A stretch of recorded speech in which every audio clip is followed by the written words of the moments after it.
Next problem. What is the first term of an arithmetic sequence with common difference of 3 and its sixth term is 17? So dito naman, first term naman yung pinapahanap sa atin. So yung given is yung common difference. That is 3.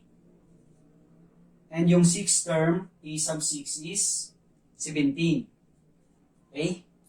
So now, same pa rin. Ito pa rin yung gagamitin nating formula. Ngayon gagamitin natin sa a sub n is yung a sub 6. So, a sub 6 is equal to a sub 1 plus. So, yung magiging n natin is yung 6. 6 minus 1 times the common difference 3.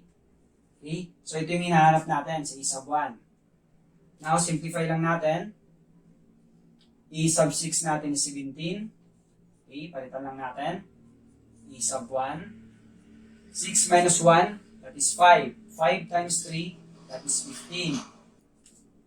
Then, transpose lang natin sa kabila, magiging negative yung 15 na yan.